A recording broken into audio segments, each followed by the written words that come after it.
Next up is Carl Lyster, WA4ADG, and he's going to talk about flying a linear translator on a balloon. This is a report on a flight that was done in 1990. I built a linear translator that we flew from Knoxville, Tennessee, and I called it the poor man's CubeSat. On May 19th, 1990, a mode HV linear translator, HF up and VHF down, was flown from Knoxville on a 3-hour balloon flight, and the performance was beyond all expectations. And it was all built from junk box parts for about $50. Transmitted with 100 milliwatts, and we had reliable contacts made from stations through the balloon, separated by 593 miles.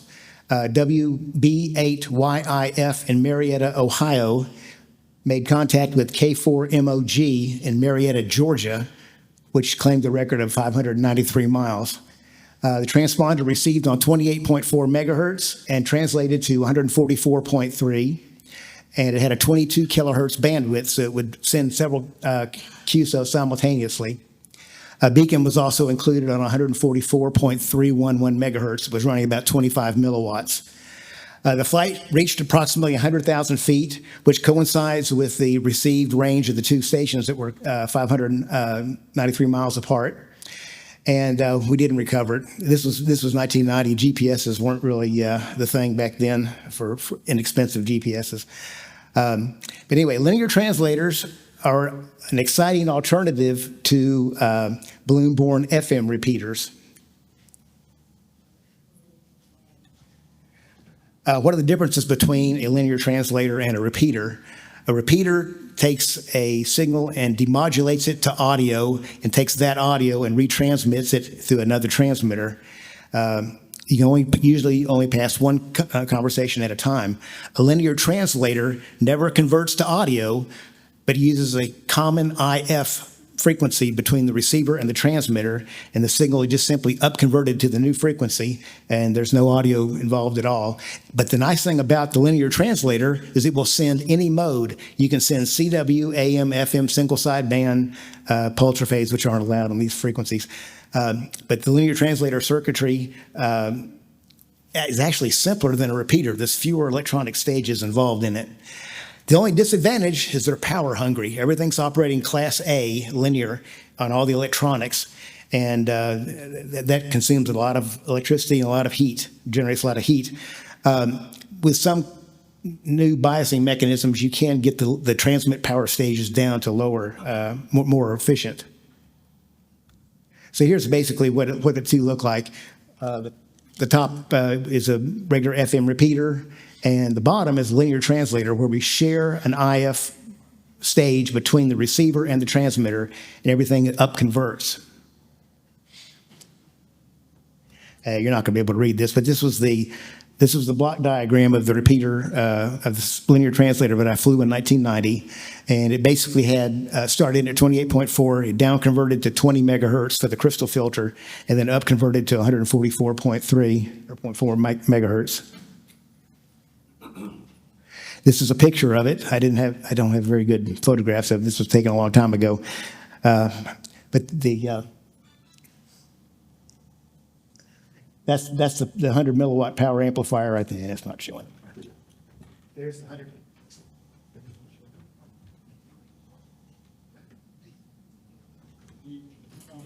Yeah. Anyway, the top image is the 2-meter power amplifier, the CWID, or you can see the memory chip right there, and then the third mixer. And the very bottom picture is the actual transponder contained in the styrofoam box. And this is 1990. I had red hair back then. But the picture you see right there, the top picture, is the trash can gantry and the parachute stretched out, getting ready to launch it. And that's me at the bottom picture right before we let it go.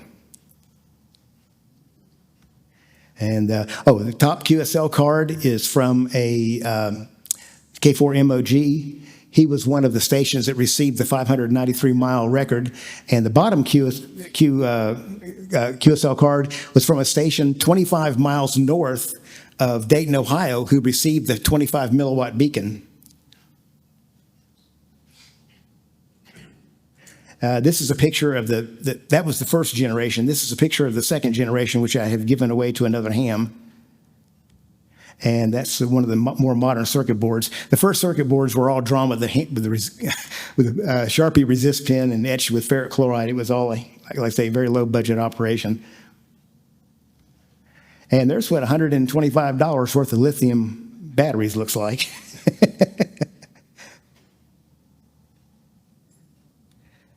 So I got the idea for this from an article that appeared in the 1983 Ham Radio magazine, which is long gone. You might be able to find this online someplace, but this was an excellent article on the operation of linear translators, how they work. This is a photograph that was taken by, I do a lot of work with the University of Tennessee Amateur Radio Club. This is a photograph from one of their flights.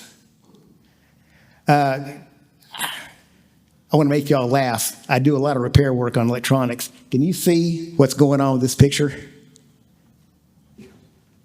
Somebody has taken a 1/4 20 volt, shoved it into a fuse holder. It burned up the circuit board on the bottom. And this is my favorite photo. You'll never forget this one. This is what I found in the heat sink of a TS-120. If that guy had been alive, I'd still be in a rubber padded room. Okay, I've got an audio clip I'd like. Hopefully this will run. Get to it here. This is a cassette tape recording that was made during the flight in 1990. And hopefully the audio is going to come through. I'm going to give you the short one here because we're running really low on time. There we go.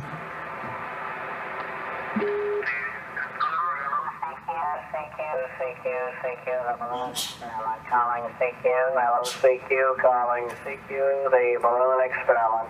This fellow was the Georgia end of the 593-mile contact. Calling CQ, the balloon experiment. Listening 144.305. 144.305. Listening on 144.305. Kilo 4, Mike Oscar Golf, calling CQ, the balloon experiment, and standing by. Mike Oscar Golf, Kilo 4, Mike Oscar Golf, Kilo 4, Mike Oscar Golf, W8482. You could hear some of the QSB as the package was rotating around. We had vertical antennas on both of them, but the vertical antenna on the top was a 10 meter, and the bottom one was the 2 meter quarter wave. But there was some QSB that rotated around. I have here a demonstration for you here. Linear translator. I can get somebody to hold it here for me. It's transmitting. I'm transmitting it on. This will be good for sure. I'm transmitting it to it on 28.4 and receiving on 140. And Mike. Oh.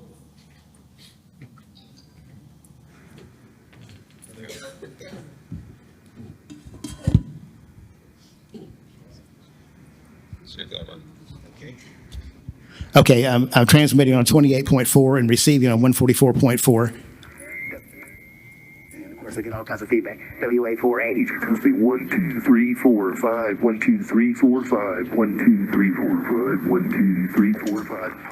So, this translator only has about 8 kilohertz bandwidth, so only one conversation at a time can go through it.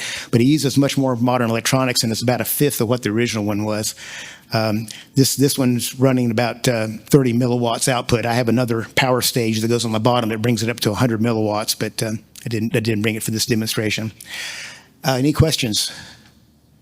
Are you going to fly it again? Well, I'd like to fly this for field day. We may have to get a special class added. I'm not sure how the ARRL would break these contacts. It's not really a satellite, but it's not really an FM repeater. So I don't know how they would rate that as a contact in their classification of it. Yeah, exactly. But that's just $50 to $100 on this one. $50 to $100 worth of parts. Much more modern electronics and.